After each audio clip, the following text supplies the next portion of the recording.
ہم شادی کرنے بچے کی جاتے ہیں یا بچہ خود نوجوان بیٹھے ہیں، ہماری ڈیمانڈ کیا ہوتی ہے؟ لڑکی کیسی ہو؟ 3-4 شرطیں، خوبصورت ہو، ذرا اچھا سا جہیز لے کر آئے، خاندان اچھا ہو، بس تعلیم یافتہ ہو تو اور اچھا ہے، 3-4 چیزیں۔ اچھا لڑکا کیسا ہونا چاہیے؟ اگر لڑکی والے مجھے سن رہے ہیں، بزرگ اپنے بچی کے لیے رشتہ ڈھونڈتے ہیں تو کیا دیکھتے ہیں؟ وہ کہتے ہیں نا کہ مرد کی خوبصورتی تو اس کے جیب سے ہوتی ہے، رنگ روپ نہ بھی ہو، پیسے والا تو پھر بھی چل جاتا ہے، لیکن بہرحال چلو دکھنے میں اچھا ہو، پیسہ ہو، ذرا غلط کوئی کام، بڑے غلط کام نہ کرتا ہو۔ اچھا ہمارے یہاں غلط کام بھی اپنی مرضی سے بنائے ہوئے ہیں، ہماری لسٹ کچھ اور ہے، شراب نہ پیتا ہو، جوا نہ کھیلتا ہو، ہیروئنچی نہ ہو، نشئی نہ ہو، ایسے کام نہ کرتا ہو کہ جس میں معاشرہ برا کہے۔ یعنی ہمارے نزدیک برائی بھی وہ والی برائی ہے جس کو لوگ برا سمجھتے ہیں۔ یہ چیک کرتے ہو کہ نماز پڑھتا ہے کہ نہیں پڑھتا؟ شراب پینا حرام، مگر نماز نہ پڑھنا اس سے بھی بڑا حرام، مگر بے نمازی کے تو کوئی پرابلم نہیں ہے۔ پیسے کتنے کماتا ہے یہ ضرور چیک کرتے ہیں، کدھر سے کماتا ہے یہ چیک کرتے ہیں۔ حرام کمانے والے کو اپنی بیٹی دینا چاہ رہے ہو، اور اگر خدا نہ خواستہ سود کا کام کر رہا ہے، سود کھانے والے کو تو اللہ سے جنگ کرنے والا کہا گیا، اللہ اس سے اعلان جنگ فرماتا ہے۔ تم اپنی بیٹی کا رشتہ اس کے ساتھ کر رہے ہو جو رب سے جنگ کر رہا ہے، بچے گا، بربادی ہونا ہے۔ اچھا پیسے حرام کے ہیں، آپ کی بچی کو بھی حرام کھلائے گا، آنے والی نسلوں کو بھی حرام کھلائے گا، بٹ نوبڈی کیئر، کون خیال کرتا ہے اس چیز کا؟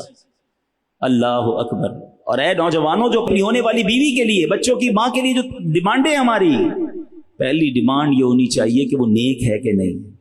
یاد رکھو عورت، ماں جو ہے نا وہ سب سے پہلی درس گاہ ہے بچے کی۔ اگر ماں کا عقیدہ ہی درست نہیں ہے، وہ عورت جو ہے جس باعمل ہی نہیں ہے، نمازی نہیں ہے، نیک نہیں ہے۔ آپ کو پتہ ہے غوث پاک جب پہلے دن مدرسے میں گئے، قاری صاحب نے کہا پڑھو بسم اللہ الرحمن الرحیم، غوث اعظم نے 18 پارے زبانی سنا دیے۔ پہلے تو قاری صاحب حیران ہو گئے، پھر کہا اور 19واں بھی پڑھو، کا اتنا ہی یاد ہے؟ کدھر سے یاد کر کے آئے؟ پہلے دن مدرسے میں آئے ہو؟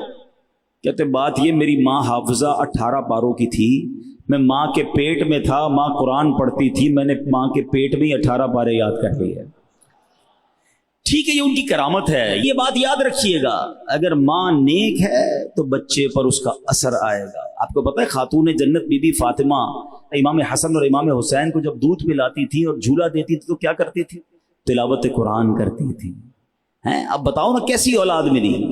تو سب سے پہلا یہ فارمولا اگر آج سمجھ آ جائے نا، یقین کریں ہے بڑی گہری لائن، آج اس لائن کو یاد کر لو۔ اپنی بچی کے لیے رشتہ ڈھونڈنا ہو یا اپنے بیٹے کے لیے رشتہ ڈھونڈنا ہو، یا خود لڑکا سوچ رہا ہے کہ میں نے کہاں شادی کرنی ہے، یا میری بہن اگر کوئی سوچ رہی ہے، شادی اس سے کرنا جو اللہ کو راضی کرنے والی زندگی گزار رہا ہو۔ جو رب کو راضی کرے گا اللہ اس کو بھی راضی کر دے گا۔ اس سے شادی مت کرنا، یا ادھر رشتہ مت کرنا جو اللہ کو ناراض کر رہا ہے، کیونکہ اگر رب ناراض ہے نا تو لائف برباد ہو جانی ہے۔ ایک لائن میں نے آپ کو سب بتا دیا۔ اب رب کو راضی نمازی کرتا ہے، بے نمازی نہیں کرتا۔ رب کو راضی حلال کمانے والا کرتا ہے، حرام کمانے والا نہیں کرتا۔ رب کو راضی پردہ کرنے والی خاتون کرتی ہے، بے پردہ نہیں کرتی۔ ارے جس کا عقیدہ ہی صحابہ اہل بیت یا اولیاء کرام کے بارے میں درست نہیں، وہ شادی کیوں کرنی ہے؟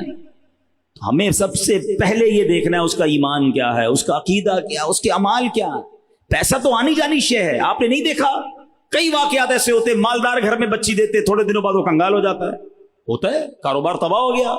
لیکن اگر بندہ دیندار ہوتا ہے، بندہ اللہ کو پسند کرنے والا ہوتا ہے، اللہ کی رضا والے کام کرنے والا ہوتا ہے، اللہ پھر اسے کھڑا کر دیتا ہے، پھر اس کے اچھے دن آ جاتے ہیں۔ لیکن اگر کام ہی غلط کر رہا ہے، حرام کام کر رہا ہے، تو پھر بچنا مشکل ہو جاتا ہے۔